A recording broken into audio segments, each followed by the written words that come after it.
Hello and welcome to the Deep Talk Podcast, a podcast and community dedicated to learning, growing, and connecting more deeply with ourselves and one another. I'm Madison Brandt, your host. Let's get started with this week's Deep Talk.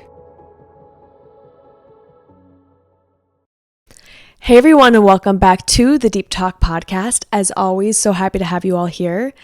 Today, it's raining outside. It's very cozy. It's very quaint. It's light a candle and be indoors with a blanket energy.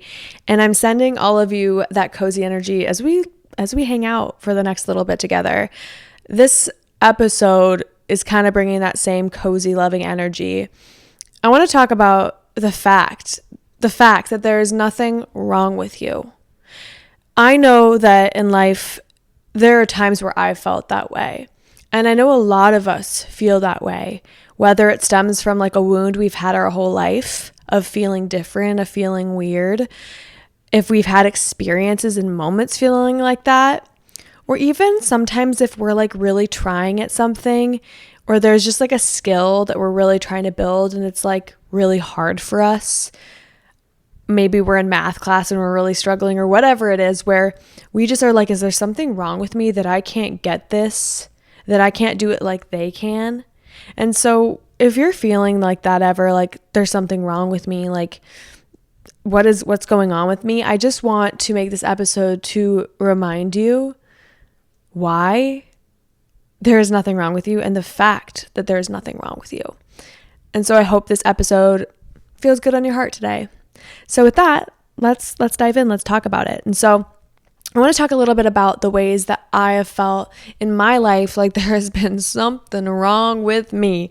And so I've talked about this in some episodes, but I've always been like a very neurodivergent person. I have, ADHD, OCD, anxiety, depression, all the things. And I think especially if you have ADHD and OCD together, like you know how your brain works. And it is a little bit unique and different than a quote unquote neurotypical brain. And so I just remember growing up, being in school, and literally like now looking back, it makes more sense. But while I was in school, like I really struggled, not only because of ADHD, but because of the type of just person I am. I just struggled in those confinements. I've always been somebody who has been like, when I get told what to do, I want to do the exact opposite. That combined with ADHD, combined with somebody who really likes to learn on their own, made school just a very difficult kind of place for me. Like I felt like in the back of class, I couldn't listen because like my auditory, like it's just like, I would just zone out and then go home and learn by myself.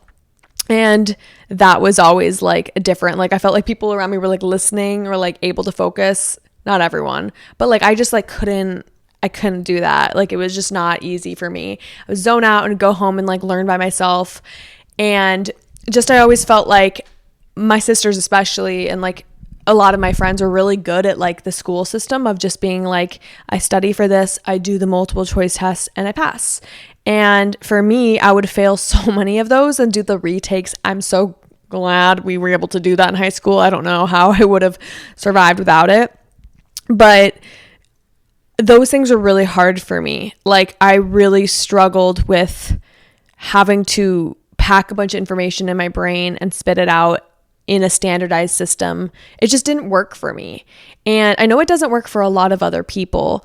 And it just had me feeling like there was something like really wrong with the way that I learned. Like if I wanted to do well in school, I would just work really, really hard.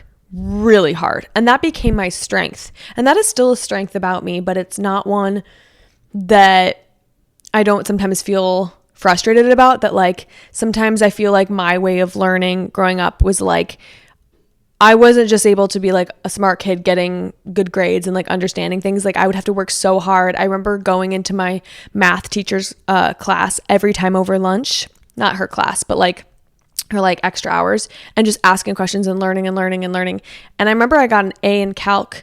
And it's funny because I'm like, I wish I could just show people like what it took to get me that, because it was not given at all. It was not like I was just in class and like doing normal studying. Like I was pushing myself so hard to get that.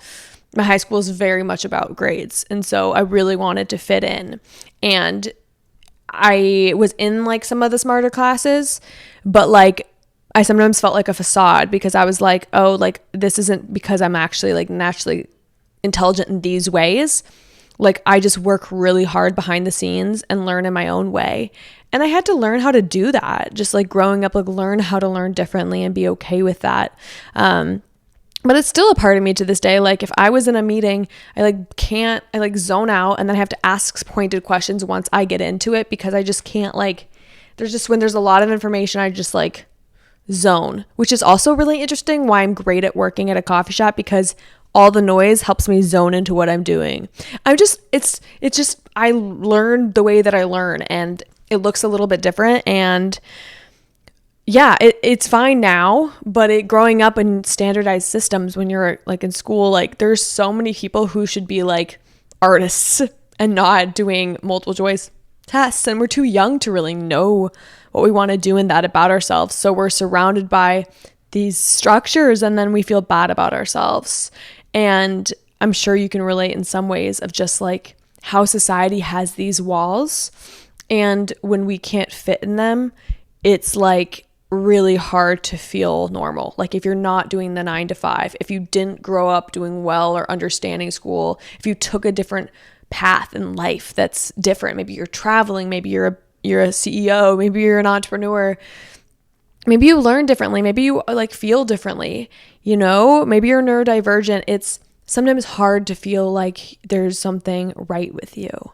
And something I've really had to realize in these times is that being different in these ways is hard when we have structures around us that, you know, really lift up people who are more neurotypical or who are a certain way, or we have these standards in society that we're trying to live against. And it's unrealistic to think that we can fit every mold or we're supposed to. And so I had to kind of learn how to create my own mold. And that's like kind of what this episode is about, of like learning how to create your own mold that you can fit into and you can like be approved by. Because when you try to follow standards of society, you're always going to feel like you're missing something, or like you're not doing the 9 to 5, failure. There's something wrong with you. You're not doing as well as these people. You're not learning these ways, failure. And then it's like you're measuring up to a very standard system that isn't meant to necessarily fit you. And that's when you have to really start surrounding yourself with community and people that are like you. That's when you really have to create your own new standardized system, because the mold wasn't meant to necessarily fit you if you feel like you are doing things outside of the box. You're not in the box, so you have to learn to create a new, not box because you're not meant to fit in one, but like a new way to measure yourself against maybe your own heart and like your own intuition, and finding people who are on that wave with you. And so, yeah, I get it. I've struggled with mental health a lot in my life, and I've always felt like, why does it take me so much more to be happy? Why does it take me so much more to feel good about myself? And I've had to learn, to be honest, how to create my own molds and to create my own vision and to validate myself against that, because I've never felt validated by society's standards. And I think that's a big reason why we feel like there's something wrong with us, is when we're comparing against people who aren't like us, things and society standards that are not meant for us. And so it's not that we're wrong, it's just that we're who we are. And there's a lot of people who, like you, feel like they learn differently or do things differently. And that is just as valid as normal as like these society expectations or people who are doing things normally. It's just that we don't talk about it enough. And there's so many people like that. There's so many people like you and me. And so it's just learning how to live outside that box and find one that feels actually like that fits you. What are some other things that have helped, that I felt different about? I felt like I was saying, like I learned different growing up. I've always kind of been like an entrepreneurial person. I was a makeup artist growing up. I do this now, podcasting, coaching, all the stuff, and always taking a different path. It's cool in some fonts, and some fonts it makes me feel really good, but there are definitely times where I'm like, I'm just creating a vision in my head and following that, and like no one else around me is mapping that for me, and so I really have to feel confident in it. But it sometimes makes me be like, it would just be nice to do the normal little thing of 9 to 5 forever and just chill out. That's just not the way that I'm wired. And yeah, that's made me feel sometimes like there's like something different about me for sure. What else? I also, okay, so for my business, I have done self-help content for a long time. And growing up, I think with being neurodivergent, with feeling deeply, with just how I'm wired, I spent a lot of my time trying to discover self-help things. Like I would read every podcast and read every book and listen to every podcast and just really discover self-help things. And now I feel like I'm this big bank of information. But before, I almost used that against myself because I was trying to like fix myself because I actually thought there was something wrong with me. And I was so desperate to like find the answer of what that was. And so that's why my self-help journey started, because I was healing. I was working on my depression, my mental health. I felt like there was just so much within that I was struggling with, like my anxious attachment style, everything. And so self-help for me became something that I was using to try to really find what the heck was going on within. Some of it was good, but some of it was also me just like being like, what the heck is wrong with me? And I need to fix this. And so I really had this long self-help journey of just trying to like figure out like what is going on within. And I got to this point where I had learned so much about myself and kind of this resting point of like, I've healed a lot. I've gone to therapy for like 10 years, maybe more, maybe like 13. I don't even know. I've read everything. I've heard everything. I just stopped being drawn to it. And then I started being like, okay, I think that even though it was so amazing, it helped me heal a lot. And I think a self-help, self-learning journey is great. And it did help me in certain ways, but it got to a point where I was like, the only thing left that I'm healing from is my shame. That is weird to say out loud. I was healing from my shame because at one point you do all this work on yourself. Like if you're a self-help person and you're like obsessed with learning about like how I can be better and how I can like fix myself, you eventually get to this learning of like, I've done so much work, but I still feel bad. And it's because you have to heal from the shame that was driving the whole bus of like, I need to do this self-help stuff so I can fix myself. And when you can heal that shame, you actually learn like, okay, yes, it was nice to learn all these things, but the main thing I needed to learn was actually how to love myself and be fine with myself and not tell myself that there was something wrong with me. Internalized shame drives a lot of our need to fix and change ourselves. And when we can heal that, instead of thinking like, I need to fix things, you heal that and the fixing need goes away and you can begin to accept yourself. And so that was a huge part of my journey, was like looking at like the internal of like, a lot of times we think as people that we need to fix things on the outside. And then if I can just make those things good, then I'll feel good about myself. But the truth is that you're actually supposed to go inward and be loving to that part of you that thinks there's something to fix. And then all those tasks around you go away of having to fix things outside of you, because healing what's inside of you makes those things not needed. The root of everything is learning how to accept yourself.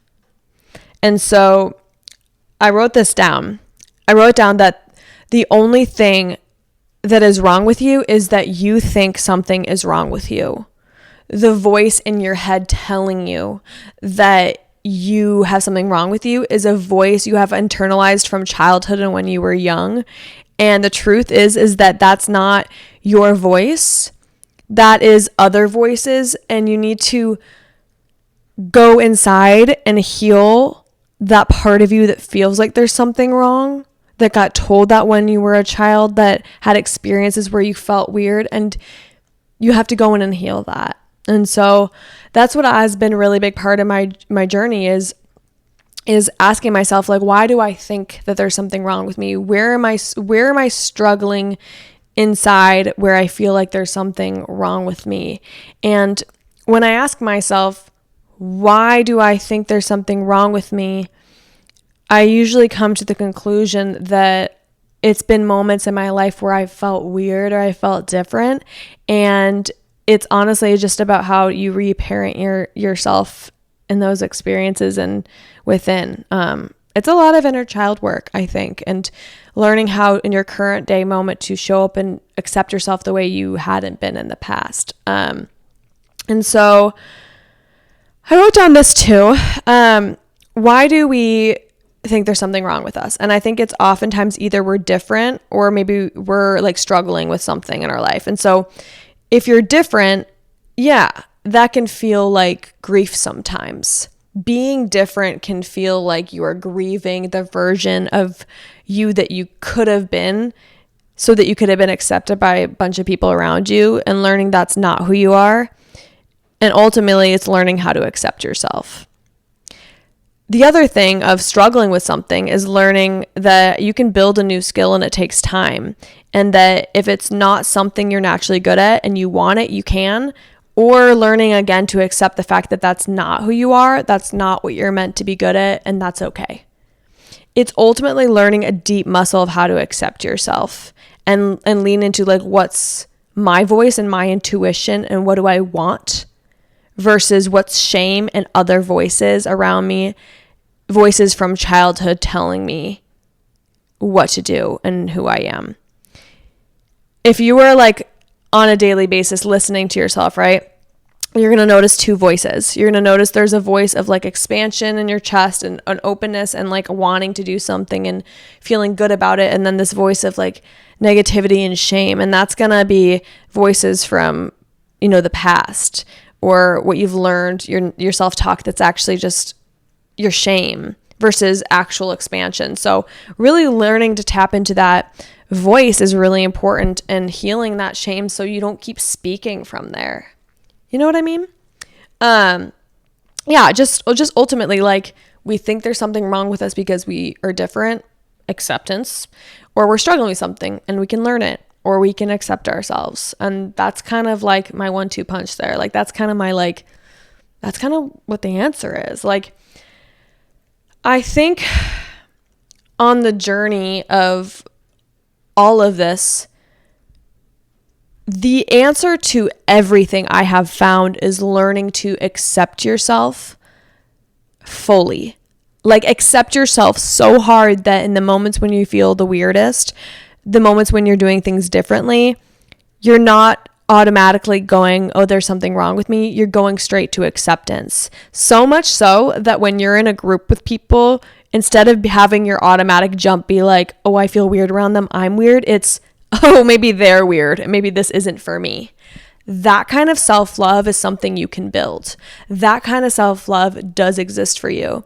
And like, when you can really learn this, it's like, imagine what it's like to like accept yourself before everything else around you. Like, seriously, it's your priority. You need to guard yourself. You need to consider yourself so sacred and so worthy that like you're not going to give up your self-acceptance for anything. Like, you literally will be in a group and feel weird about the situation, and you will be like, I need to take myself out of this versus try to fit in. If somebody is like, you're seeing someone, you're dating someone and they are acting weird, you're not going to chase it to try to get them to approve of you. You're going, this isn't for me. This makes me feel bad. Like, you're so obsessed and attuned to yourself that you are not going to give up your peace for anybody. Like, you're not going to turn on yourself. You're literally everywhere you're going to go. You're going to be like, oh my gosh, if this doesn't feel right for me, or if this makes me feel like there's something wrong with me, I'm actually out, because I only put myself in situations where I'm lifted up and I feel good about myself. Like, that is self-love. And that's something we can learn. And so I think The goal is to stop searching for the answers of why there's something wrong with you, or if there's something wrong with you. Get off Reddit. I used to be on there too much asking questions about what was wrong with me. Stop doing that and actually just seek self-acceptance. Because you think that you're supposed to go do all these steps of trying to find answers, self-help books, all the things, instead of actually just doing the actual work, which is just learning how to accept yourself. Even if it's different, even if it looks different, even if you're the only one who's like this, it's to accept yourself. I had a friend tell me exactly what I needed to hear once. I was texting my friend about a way in my life I was feeling really different and weird compared to other people. And I was kind of expecting her to be like, well, try this. And what she said to me was like the words that I felt like I needed from myself. And that's what it's always about, right? But she said to me, Madison, I just think you need to accept yourself here. And I could feel my like shoulders drop and my chest soften and just like my heart feels so much better. And it's the best when someone gives you the words that you actually needed to tell to yourself.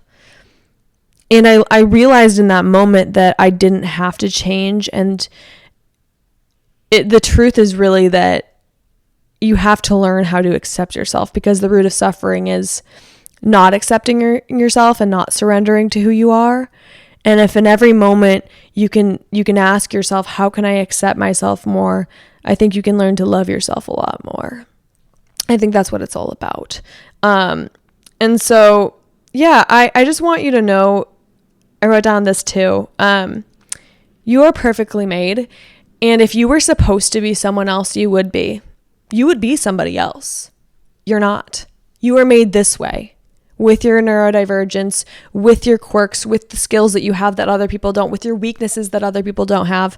And like, if you can look at the logistics of like, I'm not something else, so why would I think I'm supposed to be anything else? Oh yeah, that's shame. That's not the truth. The truth is that you are made perfectly, and you are made perfectly, even if you're imperfect. You are enough. And so you have to chase looking at your gifts and what's right about you just as much as you chase what's wrong with you. You have to seek that out, because if you're going to look at the negatives, you also have to look at the positives. You also have to give yourself the opportunity to see the good, because then you're not being a fair person. You're not being fair. You're being biased. And you're not getting all your facts straight, because if you're so good at telling yourself what's wrong with you, then you have to look at the fact that that's not actually very good data. You're not looking at the good things too. You're not looking at what's right with you, all your skills and special traits. You have them. And so as much as you've been able to be really good at looking at your negatives, try looking at your positives, and you'll start seeing that you don't have all the correct data. There's a lot right with you, and you haven't even been paying attention to it. There's so much right with you, so that the sperm and the egg came together and made you, and only you. And there were a million other options, but somehow you came here. Somehow you existed. And if such a rare thing can come together to make you exist, wouldn't you think that, oh my goodness, there is so much good about the fact that I'm here, and there's so much possible for me if that can happen? If two things conspire to come and make you exist, then maybe you aren't a mistake. Maybe there isn't anything wrong with you. Maybe you are so divine that of course you're so deeply unique. Of course you're so special. Of course you are so you, that like the days where you feel like there's something really wrong with you, it's like, oh my gosh, the universe conspired in such like a unique way to make me be created. I'm made the way that I'm supposed to be. There's so much beautiful about you. There's so much right with you. And I want you to, after this is done, like think about 5 things that are amazing about you and special and really amazing about you. And then I want you to question the negative things of why are they negative? Why is it negative that I'm neurodivergent and that I learn differently? it's negative because we're comparing it to other things. We're comparing it to society's mold. When you compare yourself to society's mold or things that aren't going to honor who you are, you're always going to feel bad. But it's like, you don't have to. It's like you can do differently. It's like all the things that you think are wrong with you, I think it's more that's just like who you are, and there's a negative connotation on it because of comparison in society. It's like, you're neurodivergent, okay. You're not good at that, okay. You're not good at everything because there are people out there in the world that are going to be good at that, and it's not supposed to be you. So every time you feel like, oh my gosh, I'm really bad at this, you can learn it if you want to, but you can also just learn to accept the fact that maybe that's not my thing, and I have a few things that other people want that are meant for me and not them. Like, every time you feel bad about the fact that there's something about you that's not existing that is for other people, it's like, well, we all can't have it all, or how would the world work if there was just one of you everywhere?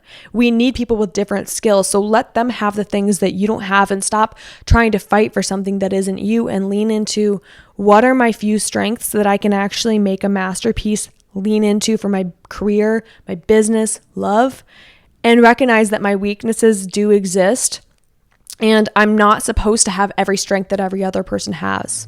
That would not make me human. So for me, I learned differently. Okay, that is how I am. And so I'm going to actually attune to it and accept it. Oh, so I don't know. I'm not good at multiple choice tests. Okay. I am in this system, so I'm going to do my best. And then I'm going to go validate myself at art class after, or whatever. Like, you have to look at your negatives and be like, you know what? I'm a human. There's light and darkness to every single thing. And that's also what makes me just a person. Like, how is that necessarily even negative? If there are parts of us that we want to heal and work on, yeah, but it's like, there's nothing wrong with you if you live life a little differently. That's just who you are. And it's like, you're not supposed to have what other people have. You're just supposed to learn how to love and accept yourself. I think honestly, that's it. If you can learn how to love and accept yourself, your need to fix yourself will go away. And then you can actually enjoy your life. Period. Okay? So, moral of the story, you are so beautiful, incredible in your light and darkness and all the things. And if you can learn to love all of you as this complete package of, like me, I am quirked up in some areas. I'm really awesome in some areas, and I'm really stuck in some areas. And there are some areas I'm like, I need to kind of work on how I'm responding here. But some of them I'm just like, I am bold and blunt. I can be less biatchy sometimes for sure if I'm hurting people's feelings, but like, that's kind of how I am in a lot of ways. I'm just bold. That's okay. That's okay. People will love me for that because that's how I am. If I learn to love myself, other people will adopt it. And that's kind of like the point, right? Like, I've learned that how you feel about yourself is how other people feel about you. Like, people will adopt your feelings about yourself. So if you feel good about yourself and confident, other people will feel confident about you too. Whatever you feel like bad about yourself for or are apologizing for, other people will do that too. So it's not about trying to get other people to like you. It's learning about how to like yourself.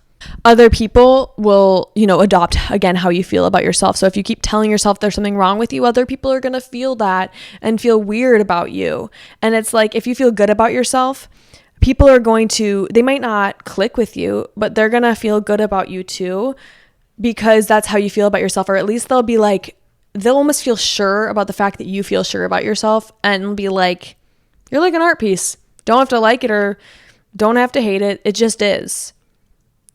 When you kind of open up for other people to have opinions on yourself, then they're going to create them. But if you're like, I'm amazing, I'm great, other people will be like, oh, I don't even need to comment on that. Anyway, kind of got off a little bit off topic, but like, just at the end of the day, accepting yourself is the answer. It's about learning how to love yourself, learning how to accept yourself, because that is where it all lies. When you can go in and literally love the parts of you that need the love, that need to be told that they are okay and that they are enough, and that you stop all this behavior of fixing and hating on yourself and searching and trying to fix. You actually can just love it.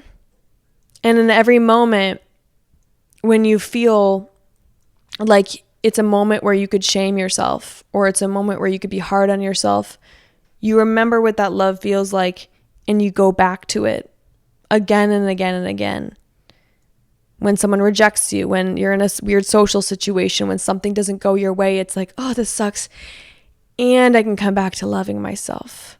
When I feel weird, when I feel broken, when I feel sad, I don't go straight to, how do I fix myself? What's wrong with me? I go back to love. And you don't have to have a reason to love yourself. You don't have to have a list of all the reasons why you're good enough in order to love yourself. You can just love yourself because you're allowed to, and because you're here, and because you want and need that from yourself. You don't need to have reasons why.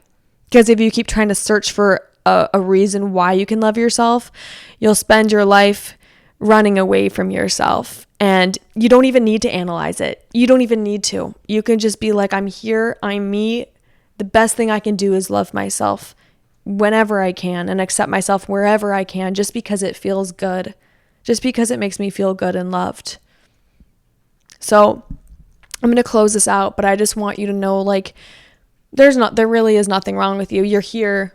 You're here because you're supposed to be here. You're here because you're made the way that you are. If you were supposed to be someone else, the sperm and the egg wouldn't have come together. You exist. You might be different. You might process life different than people around you. You might be beautiful and unique, of course. And if you have the option to choose to love and accept yourself, you may as well choose it, because your only other option is to hate yourself, and you've already taken that and it makes you feel bad. And yeah, you might not be perfect. Yeah, you might not like yourself all the time, but the only option is really to learn how to like yourself. That's the only thing that's going to make you feel good. And so why wouldn't you take it? You can't change the fact that you exist. You can't change the fact that you're here. So what if you're a little different? So what if you live life a little bit uniquely? That's okay. Love yourself anyway. Love yourself, because the only other option is to not, and that doesn't feel good. You can't escape life, so you may as well be in it and like it by loving yourself. And so, I know I'm going to close it out in a sec here, but there's nothing wrong with you. You're beautiful and perfectly made. You're meant to be here. You're a mix of light and darkness. You're all the things, and that's still right. That is not wrong. You are who you are. You're here. Accept yourself. I love you guys so much. Be nice and kind to yourself this week. Accept yourself fully. And I'll work on doing the same with you. All right, guys. I'll talk to you next week. Cheers.